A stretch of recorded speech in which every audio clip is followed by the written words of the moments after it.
Olá pessoal, tudo bem? Eu sou Oscar Frank, consultor econômico da RJ Investimentos, e esses são os destaques econômicos da semana até 10 de maio de 2026. No cenário internacional, nós começamos a semana passada com alguns sinais envolvendo um possível acordo entre Estados Unidos e o Irã. No entanto, isso acabou não se confirmando.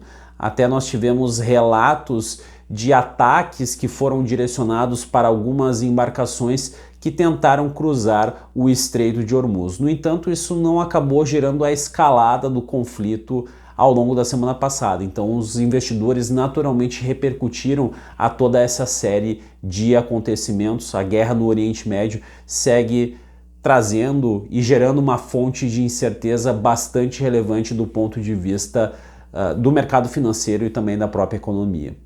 Do ponto de vista da agenda de dados econômicos, destaque naturalmente para o payroll, ou seja, esse importante termômetro a respeito das condições do mercado de trabalho americano para o mês de março de 2026. O saldo entre admitidos e desligados com carteira assinada totalizou 115 mil, ou seja, veio bem acima do esperado, que era 65 mil vagas.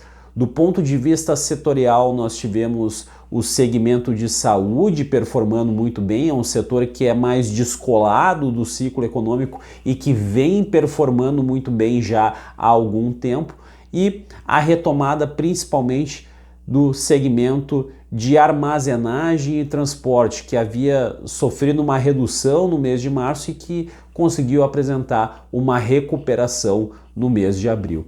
A taxa de desemprego, pessoal, permaneceu em 4,3%. No entanto, isso acabou acontecendo por conta de um movimento de saída de trabalhadores da chamada força de trabalho, algo que também ocorreu no mês de março e que impediu com que nós tivéssemos, então, uma elevação da taxa de desemprego no período.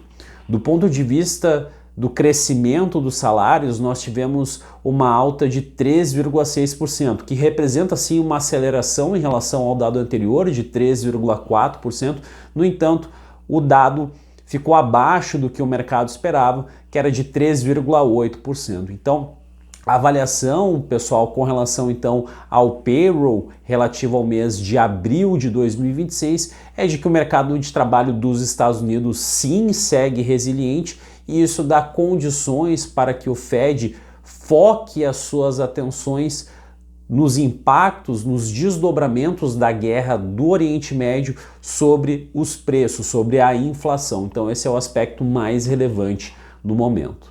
Aqui no Brasil, a ata do Copom demonstrou que os membros do comitê estão bastante preocupados, sobretudo, com o aumento das expectativas de inflação para os prazos mais longos, sobretudo 2028, ou seja, que vão além do horizonte relevante da política monetária, os chamados efeitos de segunda ordem, onde nós temos aí um choque de oferta contaminando negativamente as expectativas dos agentes econômicos e gerando uma espiral negativa em termos de preços e salários. Então, isso acaba reforçando a cautela, a serenidade e provavelmente um ciclo mais curto de queda de juros, principalmente em relação ao que se imaginava antes da guerra no Oriente Médio.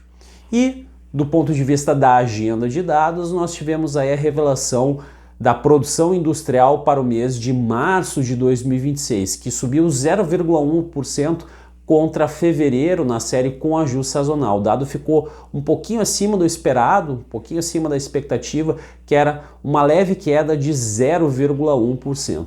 No primeiro trimestre de 2026 em relação ao quarto trimestre de 2025, a alta foi de 1,4%, muito forte, muito significativa, e isso corrobora o crescimento esperado para o PIB como um todo da economia brasileira de cerca de 1% nesse período. Por motivos que eu já venho apontando aqui há algum tempo, principalmente a base de comparação deprimida e os incentivos à demanda por parte do governo federal, com destaque para o aumento, para a ampliação do limite de isenção da tabela do imposto de renda pessoa física para quem ganha até R$ 5.000 e também o corte da alíquota para quem ganha até R$ 7.350 mensais. No entanto, a perspectiva para o Parque Fabril segue bastante desafiadora para o restante de 2026, em virtude da política monetária ainda restritiva, ou seja, que colabora para frear o ritmo de crescimento da atividade econômica, e também toda a série de incertezas do ponto de vista externo, do ponto de vista fiscal, aumento de custos, principalmente nos estágios iniciais das cadeias econômicas, uma possível pressão sobre as margens. Então é um cenário delicado e que explica aí uma perspectiva de arrefecimento do crescimento no segundo trimestre de 2026 em diante, não só para a manufatura, como também para a própria economia brasileira como um todo. Vejo vocês na próxima, um abraço e até mais.